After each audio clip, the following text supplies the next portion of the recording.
Welcome back to another episode of the Page Podcast. Your hosts, Braden Figueroa and Chad Netter. Absolutely jam-packed episode today. Jam-packed episode. This might be the best episode yet. The guest dropped so much knowledge that I think creatives all around the world are going to be able to resonate with, and I think that his story is actually insane. This guy has actually insane. So much willpower, so much positivity in his mindset, and really knows what he wants. I mean, it really is crazy. And he's a podcast legend. No, exactly. The conversation flowed so well. He was great. The guy answered every question that we had and more. I think you guys are gonna love it. I think it was our best episode as a unit yet. Before we get into the episode, yeah, you're not wearing sunglasses. No, anymore. Because we're doing party shirts now. This is like the new thing. Did we already upload an episode to YouTube? Not with the party shirts. Yeah, so this is the first party shirt. Yeah, this is the start of the party shirts, and the train is not stopping.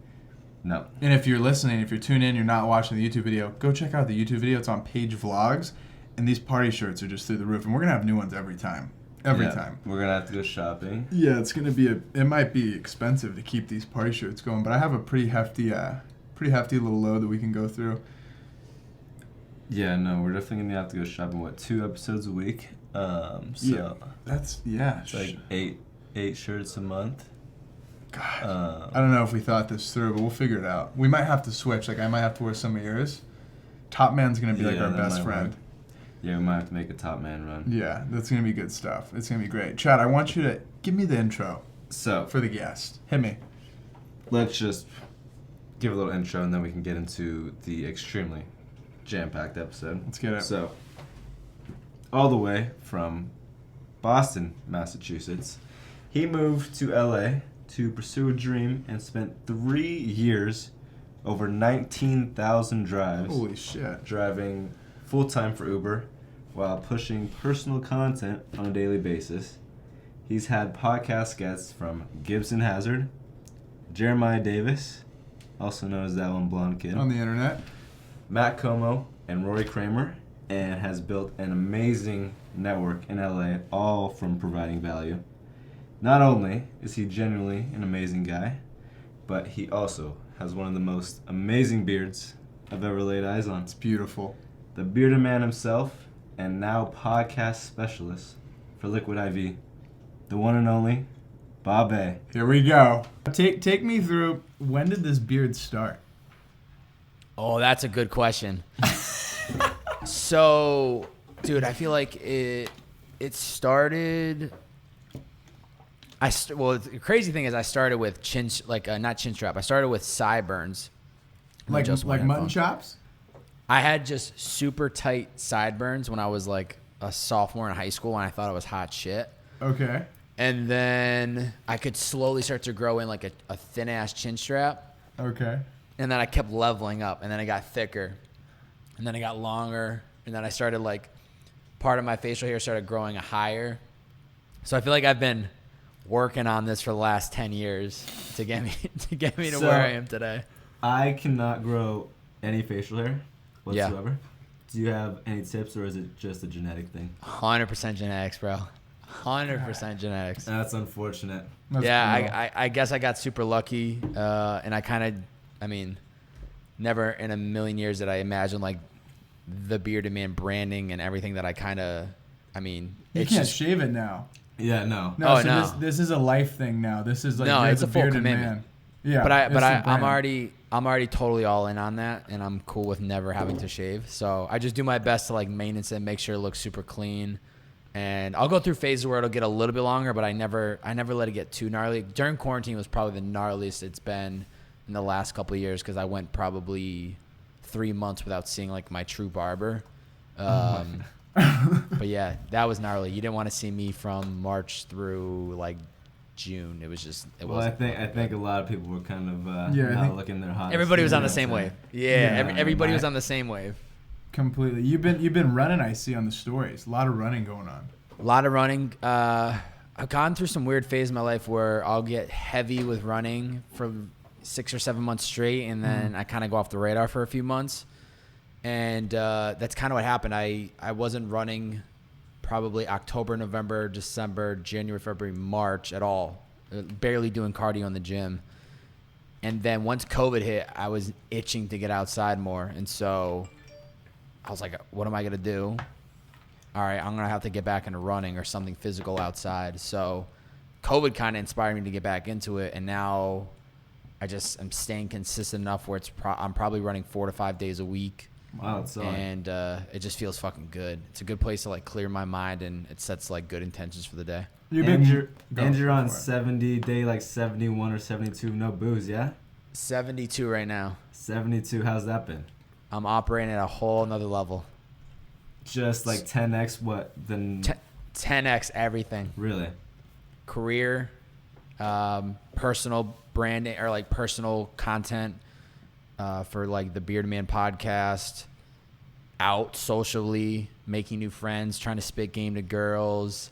I'm just so much more aware of my thoughts and my actions that I'm never overstepping, and I'm never looking for an outlet to give me confidence, because sometimes I feel like that's what can happen is in those environments you feel like you need booze to go meet people, or it's not even about getting laid. It's just like to go like, there's always those moments when you know, and you might be hammered knowing it, that like this conversation or this like new relationship is just this tonight. Like it's just like energy's 100%. High, and you're like 100%. Both of you are going to see each other in like 2 weeks and kind of like nod at each other, but you remember that you guys were like getting after that night.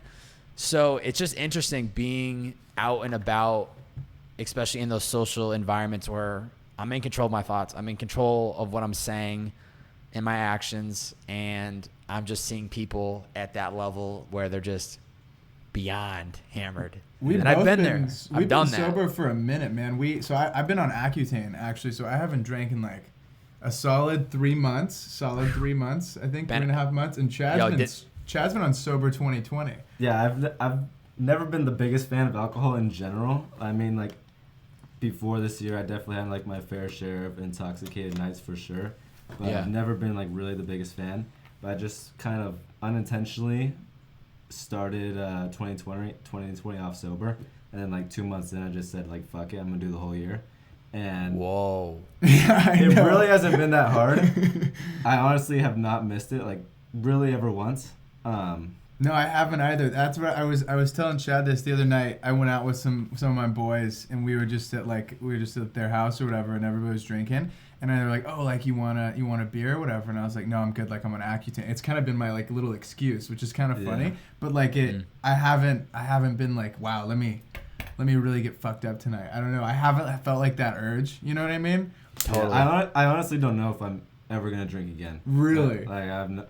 There's very little. Bobby, I don't know. I don't know if I can commit that hard to it. I think that like I like the idea of maybe if I'm out having a glass of wine with friends. I don't know. That's just me. But I don't know. So first off, I've been on the Accutane. Did that when I was in high school. That was a gnarly drug to be on for some time, but the results were incredible. Incredible. The fact that you've been off booze all of 2020 is incredible. That is such a huge accomplishment. And I've weirdly been asking myself that question of, if you've gone 72 days and you've seen how beneficial it's been to be out of your life, why would you ever go back to it? Exactly. And so I'm definitely going for 100 straight of no booze. After that, and I've tried to do this in the past and never followed through with it, but I want to be honest with myself of like, it's totally fine to have a drink socially, or if I wanted to like have some wine at the house. For sure. But I think I'm going to make a much more conscious effort to put limits to it. Yeah. Which is easier said than done, because once you have a couple, then it's always easier to go more. But I don't know why I would allow myself to go. And I wasn't even real the last 3 years since getting out of college, I cut back on booze a lot, like maybe once a week. And that was a big adjustment. But then now just to completely eliminate it, where there's no question of a hangover, I'm just so much more productive. And it's not even about the Monday through Friday. It's what am I doing from Friday to Sunday? Totally, I'm getting so much more shit done that if I even try to add in any ounce of alcohol, I'm not going to be as effective and efficient. And I know it's just going to hurt what I'm trying to do. especially while trying to balance an actual full-time career with trying to rebuild a second podcast. I know the work it took to build one originally, and that was on my own time. And this is still on my own time, but I don't have as much flexibility. And so, dude, I applaud both of you for being off the booze. I mean, I think we just all go through waves of just figuring out, testing, trying shit, and seeing what works for us. I agree. So now, Bobby, you been following the NBA at all? Are you a big sports guy in any way, shape, or form? I know you work for the Lakers. I think you still do. I'm not sure if you still do. I'm not the big, to be honest with you. I kind of lost touch in sports over the last couple of years just through a lot of things that I was kind of focusing on. My roommate is a huge basketball fan, so I've always he's kept me in the loop of what's happening, and he's a huge Laker fan. Okay. But I haven't been keeping up with it as much as I have in the past. Gotcha. So, Bobby, you're from Boston, Massachusetts, correct? So I always tell people like Boston area just because it's easier, but probably about an hour and 20 minutes west, city called Chicopee, Mass. But I spent about 5 years in Boston. I went to college out there, and then I lived one extra year after college. So I spent about 5 years out there. And you went to what school was it again, and for what? It was called Bentley University. It was a really heavily focused finance accounting college. Wow. And I went there, and I was open-minded about business. I didn't know what I wanted to major in, but I knew it was a really reputable school, and I ended up being a marketing major. But walking into Bentley, which I transferred into my sophomore year, I originally went to a school called LaSalle College in Newton, Mass., which was right down the road. My freshman year was, if you asked me on the first day of school, like, what's your dream job? Like, what are your goals? I didn't know who I was going to work for, but I thought, working in the corporate environment, having a BMW, having a suit that I wear every day, a Rolex, like, I thought that was my path to happiness. That was the dream. And I think I was really just not a product of my environment, but I was visualizing what is successful for a young male to aspire to be like and want to become. But then I quickly realized while I was in college that just for sure wasn't going to be me at all. Now, did you like college? We talk a lot about the college versus no college. Chad didn't go to college. I went off to college, and like I was telling Chad, like, we have this debate a lot, about the college no college thing. But personally, like, I feel like I grew a ton as like a human, and I don't think that I personally don't think that I would have done the things that I did without college. Did you find it beneficial to you, or do you wish that you would have just saved that money and invested it, or done taken it to start a business or whatever? Yeah, it's such a hard question to answer because I've thought about it from time to time. Do I regret it? Absolutely not, because it ultimately got me to where I am today. I think it bought me 4 years to kind of mess around and be young and adventurous and spend money on dumb shit and not really have any true priorities. There's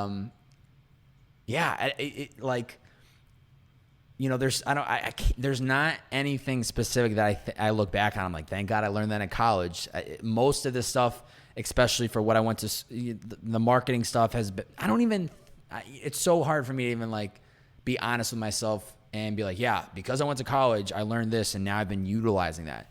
I think the biggest takeaway for college for me was just buying me 4 more years at an expensive cost for sure. No question about it. Sure. It just bought me 4 more years to just give me time to just live life and try to figure out what I wanted to do. And I think because I was in that environment of a heavy business school, of kids that were going to work for Ernst & Young and some of these huge accounting companies and some successful companies, I think because I was a product of that environment where like everybody was getting a job, that I was realizing that's not what I wanted to do. So I think there was positivity that came from it and gave me some time to learn about myself, but no regrets whatsoever. I just think it's an interesting story because where 99% of my graduating class went, I literally was the 1%, and I went in a different direction. I got an email 6 months after graduating saying 99% of the graduating class of 2016 is enrolled in a full-time career. and I was fucking that 1% driving Uber in Boston full time. Shit. And I got so fired up seeing that email because I was like, man, little do these people know what I'm doing behind the scenes and like what I'm building. And now, 4 years later, I'm starting to see people that I went to college with that I didn't even have true relationships with. We just knew of each other. Now starting to follow me on Instagram, starting to pop up on social media. And I'm like, yeah, that's right, baby. I won, baby. I fucking won. So let's go. So you graduated college, and you're at 22. 22. You are great looking beard then too. Amazing. 22, great looking beard. You're that 1% without a full-time job, driving for Uber, and the podcast, Purpose in the Youth. You started a little over 4 years ago. Yep. So why did you start that, and what was your goal with starting it originally? Yeah, so it's so interesting. I'm in that environment of college, and I'm realizing like all of my graduating class is getting full-time careers, and they're going down this very similar path of you need to get a job because you're graduating college, and that's just the right thing to do. That's the only option. 100%. Long story short, I had an internship my junior year for a marketing startup company. It was a software company.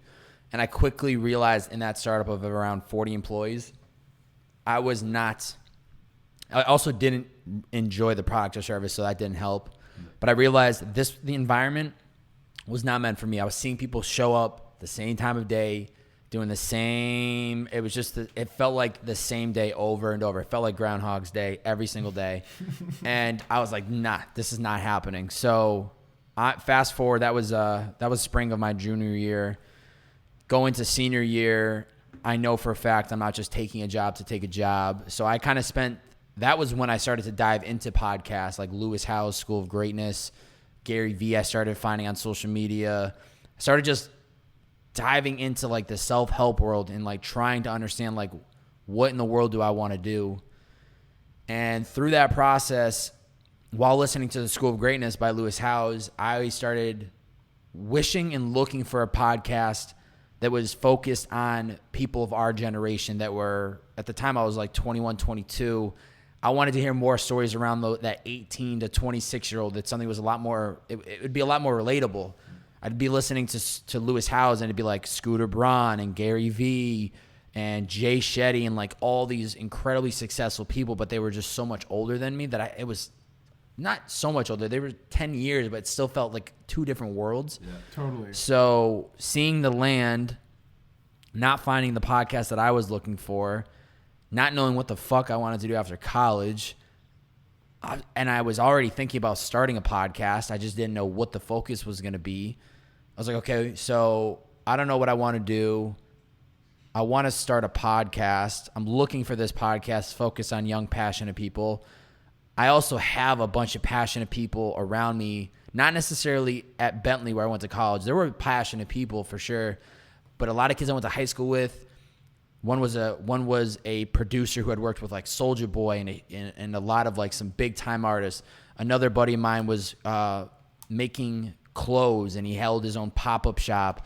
My other buddy that I live with here in LA, he was making music and was starting to go on tour. So all these things were lining up, and I was just like, yo, I just got to start this podcast. Yeah. And it really just became the vehicle of me trying to figure out what I wanted to do with my life. And the way I was doing that was by interviewing people that figured that out or had some sense of direction. So I'm sitting there trying to understand how they got to where they are in their life, and I'm just taking notes. And I might not want to be a music producer. I might not want to be a fashion designer. I might not want to be a model. But it was something about the energy and like just the belief in themselves that it was contagious. It was super contagious. And so that's how it became Purpose in the Youth. I was like, we are the youth of the world. We are trying to find our purpose, or some of these people that I was talking to had found their purpose. And it literally just became a platform for me to figure my own shit out while offering a platform for people to tell their story. And I would not be where I am today if I didn't follow through with that podcast. Yeah. The 99th guest that I interviewed was Brandon Cohen, the founder of Liquid IV, who I end up now working for full time. And that's just one example of the many, many of dots that I've gotten connected by me just following this path and staying committed to this one vision. And I actually recently, August 31st, 2020, I officially closed the project out. It was kind of like on pause. I stepped away when I took this job with Liquid IV. So it officially kind of stopped. It had been, I hadn't really produced anything all of 2020 for the show, but I kind of officially shut it down at the 4-year marker because it served its purpose. Yeah. I found what I wanted to do and who I wanted to become. And that was a personality through social media. That was It's the Bearded Man branding. That was me just wanting to be myself at a high level and bring value to people and create really meaningful, great content. So when you recorded this first episode for The Purpose in the Youth, did you ever think that you could monetize this or turn this into something for a living, or was it more a passion project? It was 100% a passion project. I had no creative experience leading up to this podcast. Like I said, I grew up with these kids that were creative, and I kept surrounding myself with them. I was my buddy's hype man at one time. I was his tour manager. I would go to these pop-up shops where I would just, dude, I remember these moments of like admiring all these people that I was in the room with and just like so intrigued that we were like 17, 18, 19, and they were already like working on their own shit. Like they were already working on their own personal brands. And I'm like, personal brand? I don't even know what the hell I want to do with my life. You guys already have this shit figured out, or you have some sense of direction. So it was just like, dude, just craziness of seeing these young people figure it out. So it really was just a passion project. At some point, I started to ask myself when I don't even know how far in, but I told myself from the jump, like, don't worry about making money. Just worry about staying true to the true purpose of this project, which was figuring out what I wanted to do with my life and understanding why people do what they do, and the hopes and belief that one day I would find a way to monetize it. And never was able to really find a way to make true money through it other than a couple brand things that I had done, brand collaborations. But the most valuable piece of doing it that I can't even put a price tag on today was the networking. Now, Bobby, I have a question for you. So you go back, right? You start this podcast. Were people for this podcast, or would you say that it was more of like a lone wolf thing and you were like, okay, I'm gonna start this pod and I don't give a shit whatever anybody thinks about me. Did you ever struggle with that in your head? Because I know a lot of the Page Pod listeners, specifically a lot of them are content creators, right? And they do struggle with putting out their own content for that feeling of judgment or whatever it may be. You know what I mean? Totally. Do you ever feel like that judgment either fired you up and you're like, fuck you guys, I don't care. I'm going to do whatever makes me happy. I'm going to do whatever I want. Or was there a little bit of second thoughts in your head? I think it doesn't matter who you are, especially if you're going down that creative path, you're always going to have that voice that's like trying to beat you down and trying to tell yourself that you don't have what it takes. And what I always say is you got to be your biggest hype man. And so I think what I did early on, which was incredible, was I created a chip on my shoulder as if I need to prove everyone wrong. So from August 31st and when the pod launched to probably around October, November, when I got that email from the school, I was creating this voice in my head like, everyone you just graduated with right now, they're going down a different path. They don't believe in you. How do you prove them wrong? Not because they're talking shit, but how do you prove everyone wrong that you didn't have to go down this path? Because I had homies of mine. I'm graduating with them. They have their jobs locked in. They're looking at me like, what do you mean you don't have a job? You haven't applied anywhere? You haven't had any job interviews? Like literally like questioning that. And so in that moment in time, dude, I'm lucky. I just fucking believed in myself. Even before I launched the pod, I was just like, I'm not getting a job. I'm going to figure this shit out. I just need to do this. And so I think just if a lot of the audience listening is creatively driven and focused, you got to just go head down and you just got to be your biggest hype man of all time. Very fortunate for me, going back to that artist that I had brought up, I had been with him and helped him build his career leading up to me launching that podcast probably for like 6 years. So I saw firsthand what it took for somebody to go from everyone in our hometown talking shit about this kid to then when I'm graduating college, I'm literally in my finals week and he got booked for his first tour and he called me up and offered me to be his tour manager. So you want to talk about timing and a great example. That was the moment where I realized not only do I need to do this project, Purpose in the Youth, because I have friends around me that are doing dope shit, but 2, I just saw somebody go from everyone in our hometown talking shit to now he's touring the East Coast. I know I'm going to have to go through that same game with this podcast. And so from the jump, I just was like, fuck, if anybody talks shit, I don't give a damn. I'm not here to be like Mr. Arrogant and some asshole. I was just like, if you don't have anything good to say about my podcast or what I'm trying to do, I'm not going to let that funnel in. If you have positive things to say and you're here to hype me up or you have some positive feedback about the podcast, all day, I'll listen all day. But if you're somebody that is coming at me and just talking shit and wants to put me down for what I'm trying to do, which is something so much bigger than myself, I don't have time for it. And so even to this day, once in a while I get that hate. And the way I look at it is people that have time and energy to talk shit about the things you're doing don't even have their own shit figured They're out. fucking confused. They're the most confused. They have people of no all time. idea what they're doing. So what they do is they just sit in their fucking couch and they scroll on social media and they survey the land and they pull opinions out of their ass and then they come at you and try to come to you about it. Yeah. Those people have to figure out their own shit. Yeah, 100%. They don't have their own shit figured out because I don't even have enough time to wipe my own ass sometimes. I'm like, I don't have time to go give people hate. Like, let people do their own thing. Let them chase their own dreams. If it doesn't align with me, that's totally fine. But man, the people that just sit there and scroll all day long and just want to be an asshole and talk that shit. Dude, if you're a creative out there, you just gotta cut it. I never understood it. I mean, even leaving like dislikes on YouTube videos Makes no sense. Fuck those people. I have Bro. never left a dislike on a dude, Totally. I just have never even thought about it. It's not even been like, Totally. yo, I hate you.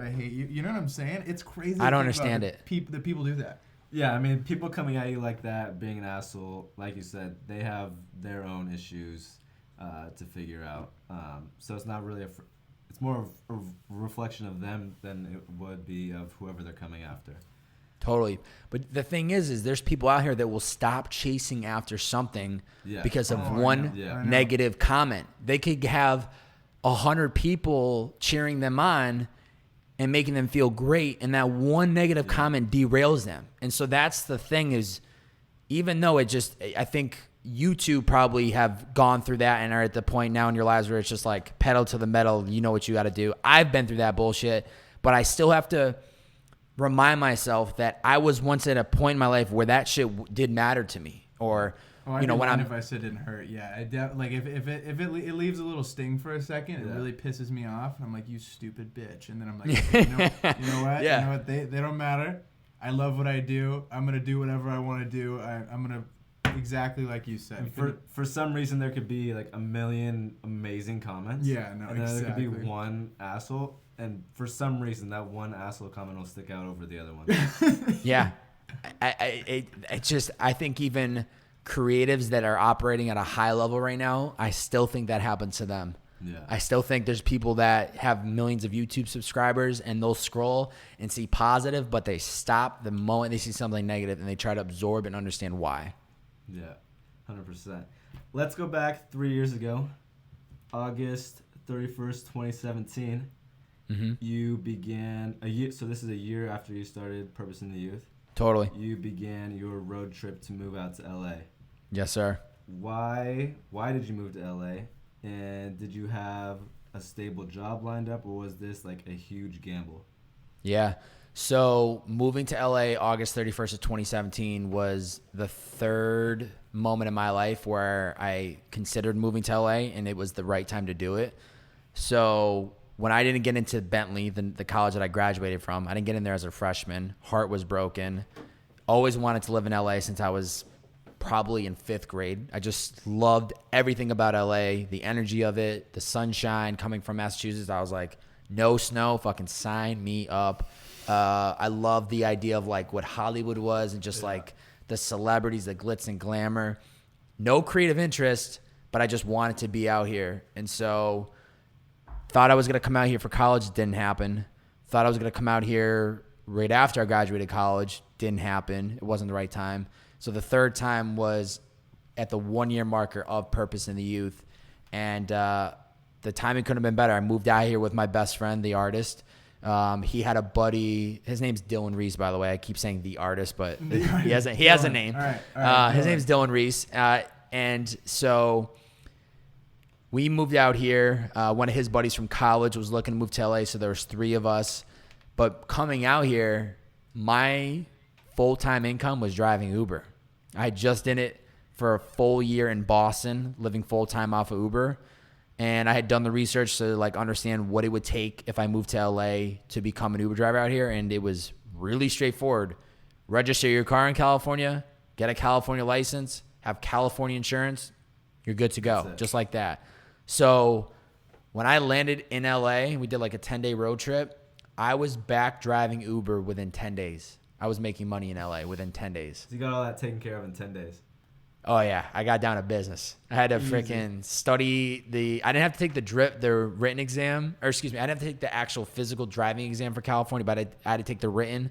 So I had to study that. I had to get the car registered. I had to do all that BS that nobody wants to deal with. But I was, within 2 weeks of being in LA, I was already like, all right, let's get to it. Let's start rocking and rolling. So Now, that was my way of making money was Uber. I love that. Did you like driving Uber, and how long did you drive it for once you came to LA? And you know, I think that did you deal with some shitty people? Of course. Yeah, absolutely. Of course. Did you learn something from it? Like, what were your biggest takeaways from driving Uber?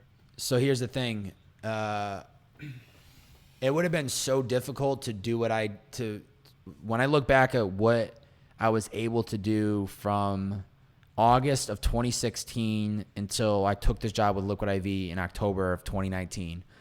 So you're talking 3 years full time as an Uber driver. The number one best advantage of being an Uber driver was control of my time. So when I was reaching out to podcast guests, I said, you tell me the day in the week that it works best for you, I'll work around it, because I had the flexibility. Communication. I was literally having mini podcasts all day, because I was meeting strangers all day long. And so you learn, I'm already a people's person before Uber, but putting me through Uber, I learned how to navigate any conversation with literally any person you can imagine in this world. Yeah. From different parts of the world to different personalities to picking people up and they're getting hammered for the night to people that I picked up a girl one time and she was probably 19, just told her parents she was pregnant. She came out bawling her eyes out. The father was a drug addict. It's just like I've seen all different. I've been in. I can't even explain it. 19,002 total rides with Uber. Think about how many different types of people you're meeting within that. So That's insane.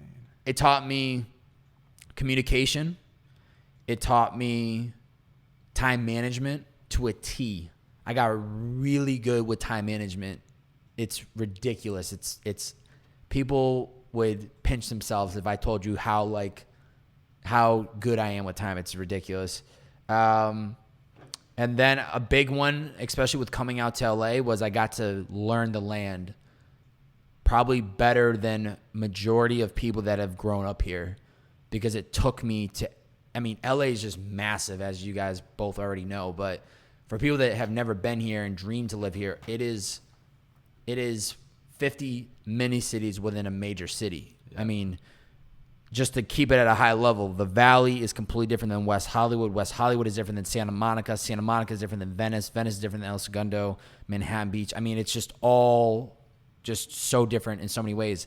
And I got to see it through Uber. I got to go in. I'd be 1 hour. I would be in Denzel Washington's neighborhood, and literally 45 minutes to 90 minutes later, I was in the middle of Compton, and there's LA helicopters flying over, and some shit's happening 2 blocks over. So I just got to see a lot. So that was a great way to learn LA within, a quick amount of time. But it was full time,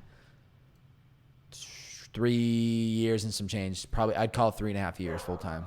Now you moved out here from Massachusetts to LA. You're driving Uber.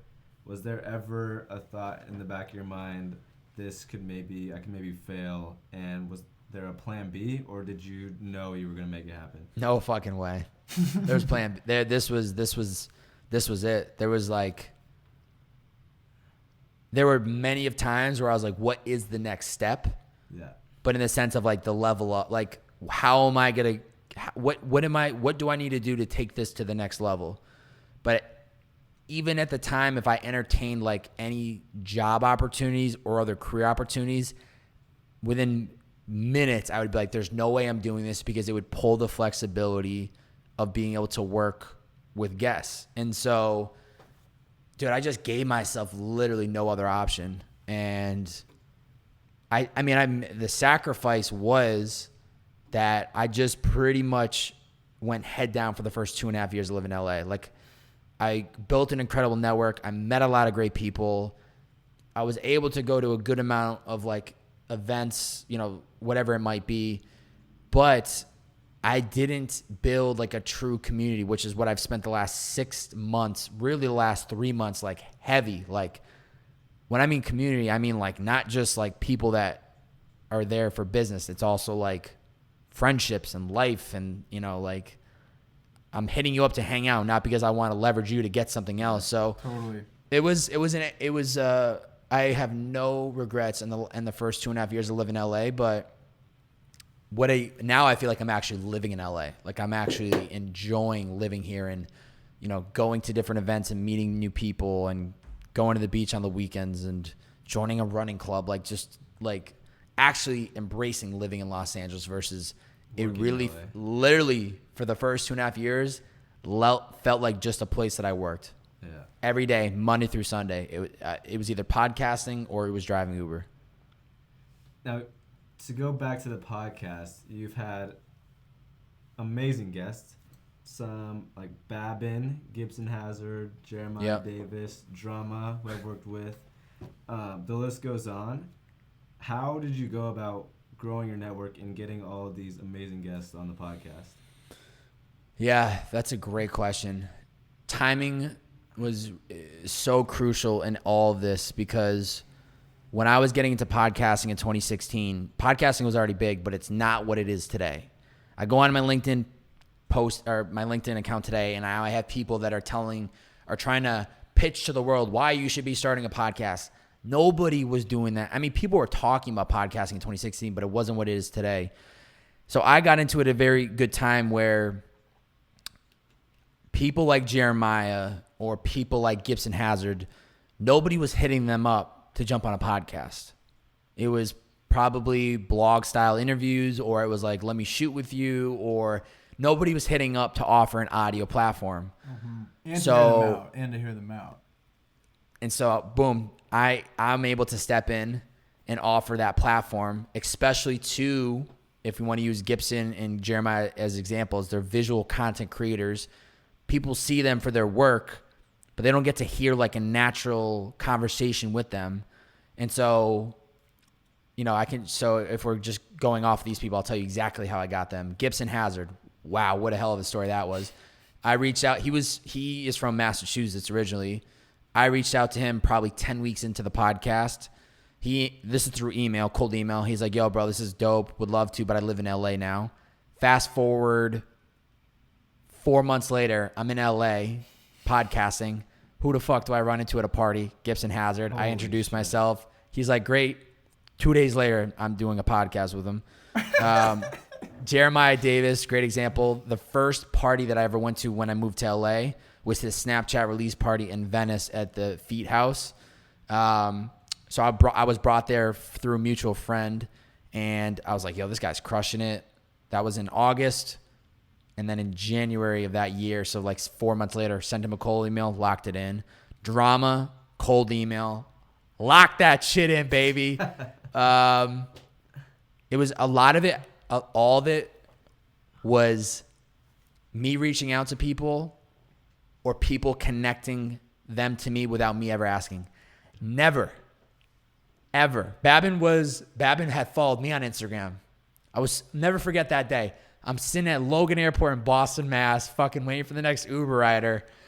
And I get a follow from Babin, and I lost my shit because I was like, yo, this is the guy that is producing Gary Vee's content, which I was watching every single day at that time. But I never once asked for anybody in the 4 years of running that project, never did I ask for anybody to connect me to somebody.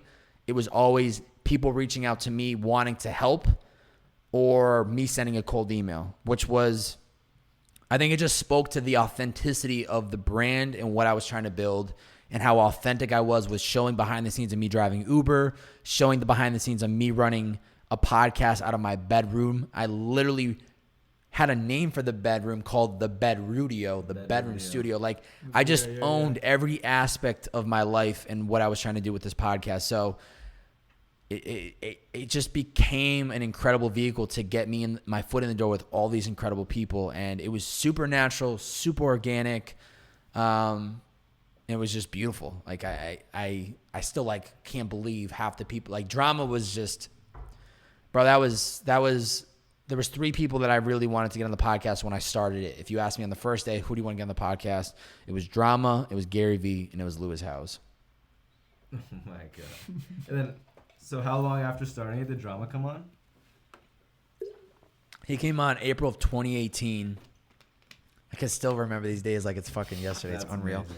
April 2018. So that would have been 2.5 years into the project. Electricity went out 15 minutes into his podcast. Yes, on a Tuesday. Just so happens that some asshole at noon decided to drive into a telephone pole a couple blocks over. Took out the electricity, so I had to think in real time and just react. Pull down the shades. Brought in the natural light. I said, "There's no way I'm letting him leave right now. We're just rolling with this." And no chance. we just made it work with what we had. That's amazing. I mean, I'm sure there's just tons of beneficial things that came out of the podcast. But if you had to pick one thing from the podcast, what would it be? I'll give you 3, man. I feel like one's tough. If One is definitely tough. If that makes it easier. All right, we'll do 3. We can do 3. Thank you so much. 3. For me, the biggest takeaway, or one of the 3, would be the ability to see through a vision and how important that lesson is of like having the idea and then executing it at the highest level that I could possibly do it at for an extended period of time. So within that, I think the word you could say would be consistency. But it just gave me the confidence now that I know I can replicate with any other idea I have in my life. I can do that same thing. Whether it's me trying to get into the LA dating life, I know I have to put time and effort and consistency. Whether it's me trying to build community in LA, time, effort, and consistency. Whether it's like trying to get my body at another level, not to have some crazy 6-pack, which I would love, still hibernating, but just to like get my body feeling good so that I can operate at a higher level. So consistency, incredibly important. Communication skills, really, really important. And what I mean by that is being extremely precise with every word that I would use when reaching out on those cold emails to Drama or to anybody that I didn't know directly, and trying to come off as professional as possible, and just doing everything at a high level when it comes to communicating, being efficient, being timely, everything within that. And then thirdly, man, Would the network be up there? The network that you gained from it? Yeah, I mean I guess that could come in easily as the third. The networking was it was priceless. And it still is to this day, now that I'm getting into another wave of podcasting where it's like, if you can get into the room with people and make them feel good, that is incredibly valuable. And it's not about kissing their ass, but it's about giving them a platform so that when they leave that conversation, they feel refreshed, they feel fulfilled, they feel like that was the greatest use of their time. So I think thirdly would be the networking. And I'm sure you guys are already going to start seeing it, or you will be seeing it very soon, of like, you have 100 people reaching out to somebody to grab coffee with them. But if you're one of the 3 that have a platform and can use this as the coffee date and provide a value and like a platform and, be like, hey, we're going to share out this conversation. People love talking. People love talking about themselves. They're going to say yes. So I think networking for sure. 3 would be importance and consistency. Number 2, communication skills. And number 3, how to network and how to give value and not ask for shit in return. Not ask people to like, yo, thanks for doing this podcast last week. Can you connect me with your other friend? Because totally, like, dude, it's just not. It's not the way you want to do. You want to do your business. Episode 99. You have the Liquid IV owner, correct? Yes, sir. Brandon Cohen, the GOAT. Okay, so we have him on the pod. Tell me the setup. Tell me what that's looking like. You reach out to him. You're just expecting to get his advice, like what he's done with the company. Here's the best part. I didn't even reach out to him. No way. Because, and I didn't mean to cut you off. I want you to finish like what you were about to say, but I will just say this. Because I was saying, I was building this and I was just being super authentic. What happened, it became a domino effect. Yeah. I had Jeremiah connected me, I'll never forget, on a Saturday morning at 2 a.m. Jeremiah connects me to Blake Pinsker of Movement in a DM. Yo, you two need to meet, like, do a podcast. I'm like, who the hell is this Blake kid? Click in. VP marketing of fucking Movement. I'm like, yes. He comes in for a podcast. I crush it. He's like, yo, I got a homie that you need to meet named Steve Borelli of Cuts. Great. Cool. Bring him in. Do the podcast. Yo, this was dope. I got a friend you got to meet. His name is Brandon Cohen. He runs his Liquid IV company. You got to talk to him. Boom. Brandon comes in. And then it became a ripple effect where they, without me asking, connected me to somebody else where they thought it would be valuable for them to come on the show. That's amazing. Okay, so you have Brandon on the show. It goes super well. How do the weeks following that end up going? Do you reach back out to him? Are you guys in contact at all? Does something Great question. open up? Great question. We're getting to the good shit. Crickets. This is what I like to think of when it comes to relationship building and networking. This is a weird analogy, but it works. And I'm sorry to anybody that's vegan, listen to this. I really do apologize, but this is the best way that I can think of it. Okay. It's like marinating chicken. Okay? The longer you let this shit marinate in the fridge, the better it's going to taste when you cook it on the grill. Okay. Guarantee it. Relationships are the same. You have these first point of context. I bring Brandon in. We'll use him as an example. I do my best to run this podcast at a high level, make him feel great, ask him great questions. He leaves, make him feel like that was a great conversation. I roll the podcast out professionally. I deliver assets. I just make the whole thing look good. So after that rollout happens, that's it. The relationship now sits, right?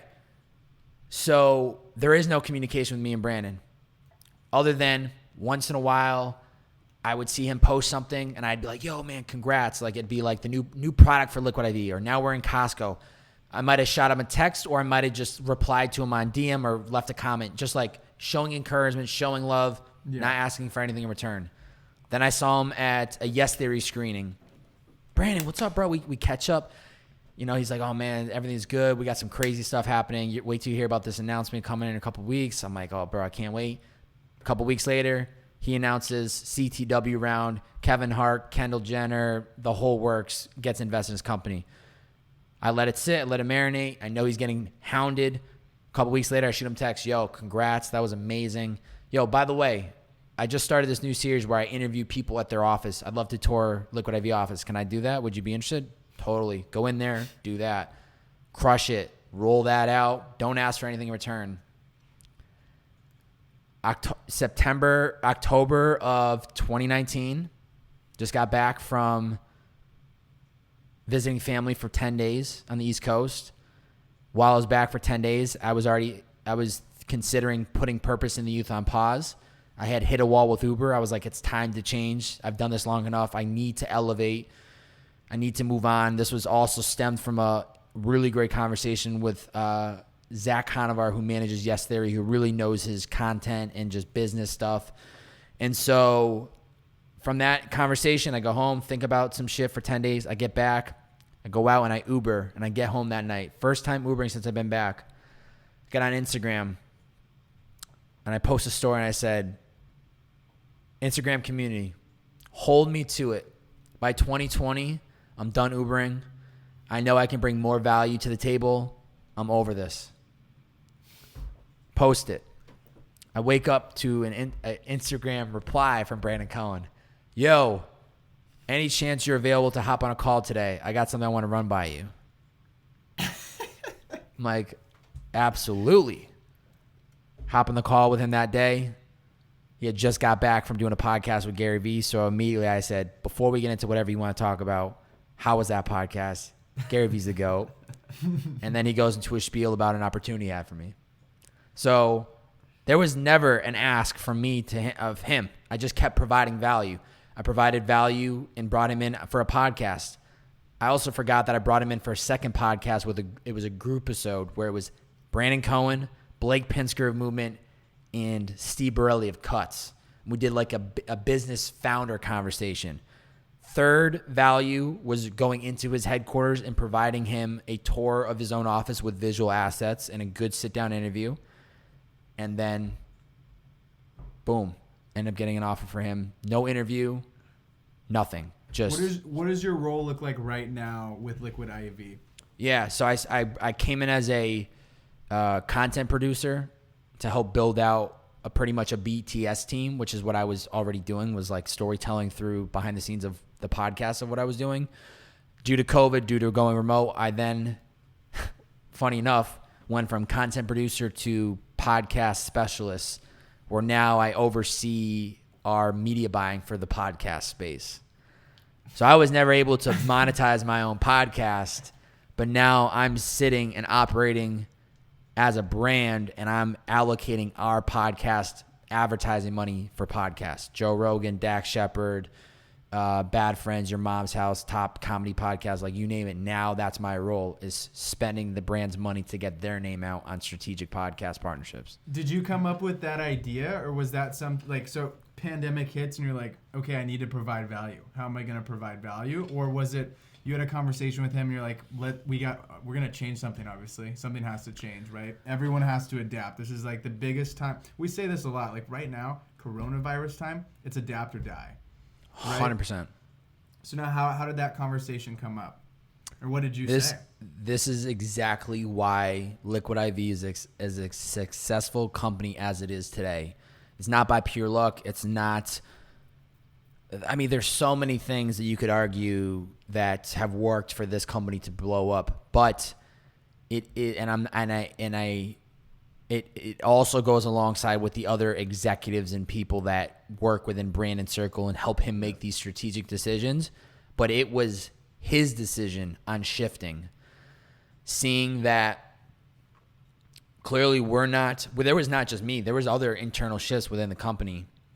But I think that just speaks to the leadership he has and the conversations that he can have within those top executives. And he saw it. And so he said, yo, previously before me, there was a person at Liquid IV that oversaw 3 channels. One person oversaw partnerships, so like events. The same person oversaw podcast partnerships, and somebody also oversaw macro. Because Liquid IV continued to scale and budgets have been getting bigger, those 3 roles have now become separate roles for individuals. And one was podcasting. And so he just they're just new. Makes sense. This Yeah, guy the has podcast experience. guy. Yeah, exactly. Okay. Has experience as a podcaster. He's gonna yes, he doesn't know how our media spend works or has never done that before, but he has a knowledge of being a podcaster and a creative in the space. I'm sure he's gonna figure it out, and it set me up for success. I mean, the first 2 months I didn't know what the hell I was doing. I went from creating on a daily basis for the company to then looking at spreadsheets all day, and I was nervous and I didn't know what the hell I was doing, but then it all worked out. You figured it out. I figured out because Liquid IV has been very strategic on the people that they hire. And so I pretty much had 2 people at all times to lean on. I had 3 people.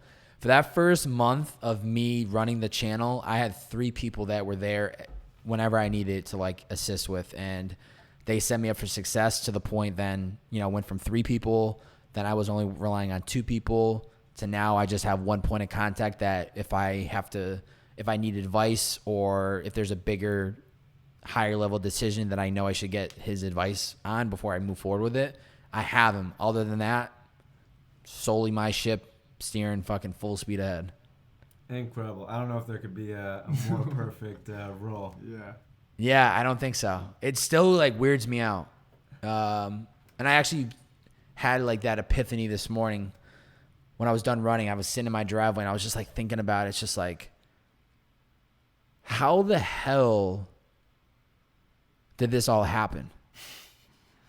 Because I'm telling you guys, I'm telling you, listen, I'm telling you, it is so easy, not easy, but it's I'm living in my own reality now. I'm here today talking to you 2 great looking dudes.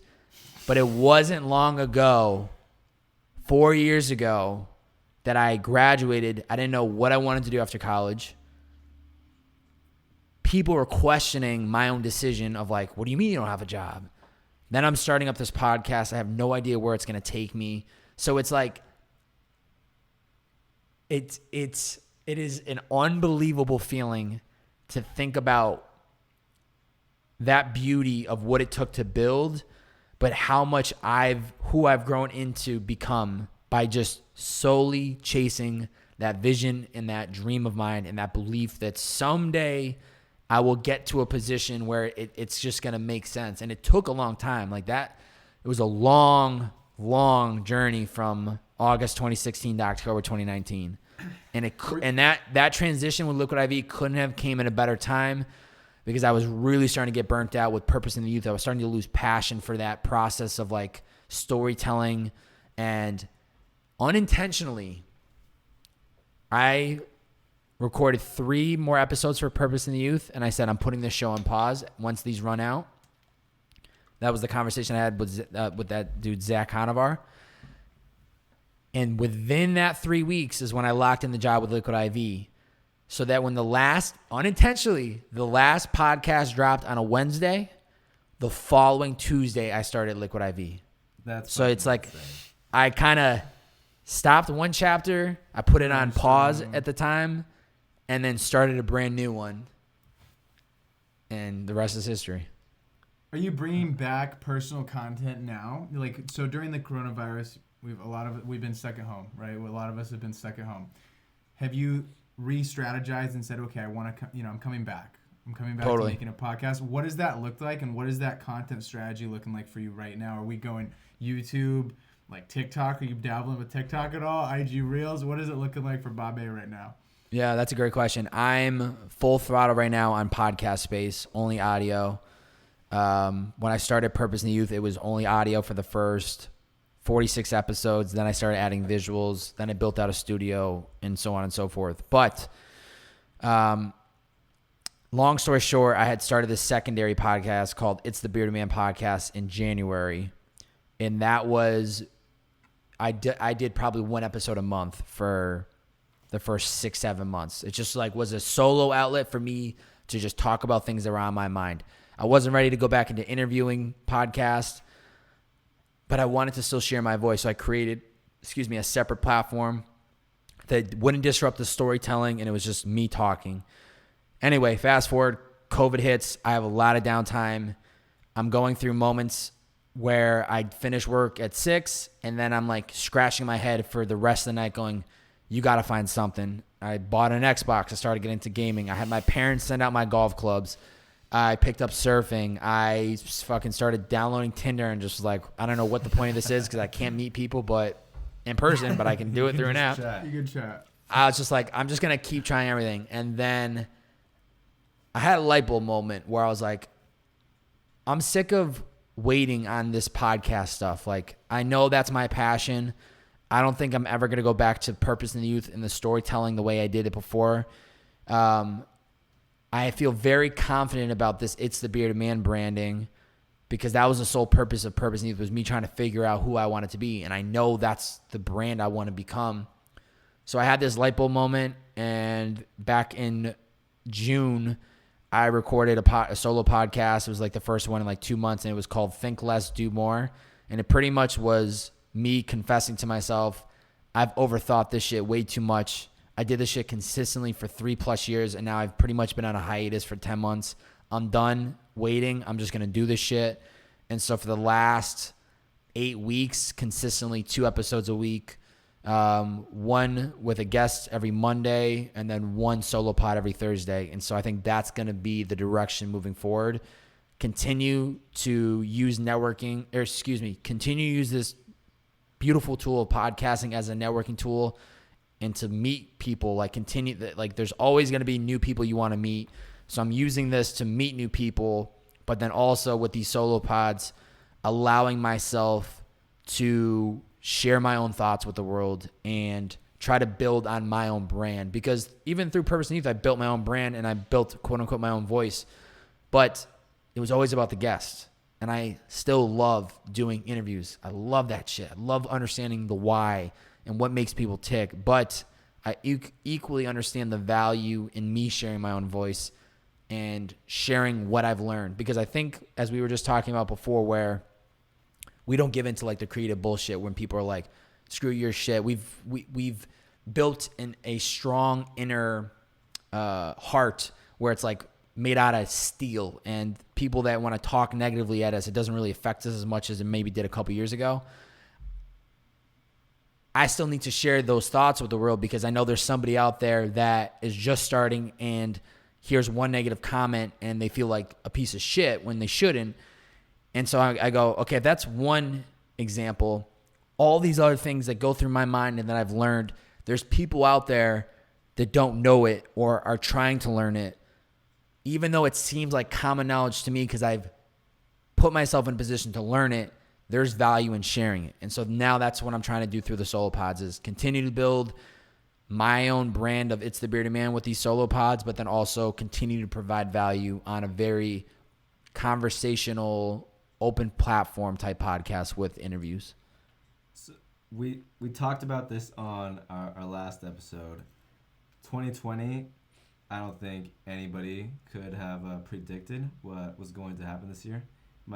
Might be the wildest year in the history of the earth. But we were talking about how a lot of people have felt, some people may have found the light bulb, but had the light bulb moment like you did after quarantine. Like you said, in June, you had that light bulb moment where you turned things around. But I think a lot of people are still maybe feeling sorry for themselves and stuck in the rut. What advice would you give people to turn things around and stop feeling sorry for themselves during this crazy year? Yeah. I just had a great conversation with somebody about that recently, and at the end of the day, you have to control the perspective of what you're seeing in your own life. So you can look at this moment in time, and now I'm speaking as somebody that has had a career through the quarantine. There's people out there that lost jobs and are probably in a much difficult position that I could have ever imagined. And so to take what I'm about to say and run with it is much more difficult to do. But for the people that have careers and, haven't really missed a beat during quarantine except social life and like doing the things they've always wanted to do, life is all about perspective of how you see things. So very quickly when all this shit happened, I looked at it as like, it's happening to me. I can't. The world is shutting down, and what am I supposed to do? Like, I'm gonna sit here and complain? No, it's happening for me. I need this downtime. So, like, tweaking my mind to see the positive light in what this situation was providing me. So my advice would be, instead of looking at this as the worst moments of your life, look at the opportunity of what this is providing you. This is providing you stillness and time to be by yourself and honestly ask yourself, am I happy with where I am today? Am I happy with the direction of where I'm going? Am I happy with where I spend my time and energy? Am I happy with the people that I surround myself with on the weekends? Ask yourself these honest questions, because there's never going to be another time in our lifetimes probably where the world is kind of stopped and you can actually be still. It can work to your advantage if you actually lean into what this has provided us. And so that's my advice. I would, if you're struggling or you're complaining, I would check yourself and think about how beautiful this moment could be if you use it to your advantage. Read books, listen to podcasts, connect with people via FaceTime because everyone else is sitting on their ass. Connect with people you haven't talked to in a while. Use this downtime to your advantage, because I'll tell you right now, I've been utilizing it, getting back into my content game, because when work ends, boom, light switch, I'm already onto my own personal stuff. I can't do that if I have to commute. I can't do that if I'm held in a meeting for an extra 20 minutes. I can't do that if I have dinner plans every night of the week, because that's just what I do. Like, use this time to your advantage would be my best piece of advice. I love that. I think that's incredible. I think that's a great way, Bobby, to wrap up the pod. I really think that the listeners are going to get a ton out of this conversation. I think it was really motivating, and we really appreciate you coming on and sharing your story with us. Yeah, I mean, this is much. I appreciate you guys even reaching out and wanting to be a part of the show. I knew you guys were. I didn't know how far you guys were in the project, but when I scrolled and kind of saw, like, you guys are consistently doing this. There's nothing more than of course, I want to be part of, like, full production studios and go to, like, big time interviews, but there's nothing more than I love than being part of something when it's new and early on, because I remember how helpful that was for me to put in my podcast reps when I was getting started. And so if I can help you guys before you get to your first 50 or your first 100, I feel good knowing that, like, I'm helping you get to that, because as you're seeing, it's just like momentum. The more reps you put in, the more episodes you get up, easier yeses you're going to get from bigger guests. You're going to learn the process and flow better. So I appreciate you guys having me on today. I love being part of shit early on. Where can they find you on social media? Where can they find me on social media? It's very easy. At Bob, which is inconveniently spelled incredibly long. We'll link it, but we'll link that shit below, 100%. At Bob, B-O, 3 B's, 4 A's, and a Y, anywhere on social. Yeah. I love it. That's incredible. Well, Bobby, thank you, man. We appreciate you taking the time out of your day to hop on this podcast. PagePod listeners, if you're tuning in right now, go drop a review and go follow Bobby on social and check out the fucking Bearded Man podcast. Yeah, you have to see his beard. For the love of Christ, you have to go check watch. out the beard, but make sure you guys leave a review for these guys, because that shit really does go a long way on the podcast. So if I can ask for anything, please check out the beard, but more importantly, leave a review on the iTunes podcast app and let us know what you thought of this podcast, and hopefully there was some bearded wisdom sprinkled into your eardrums today.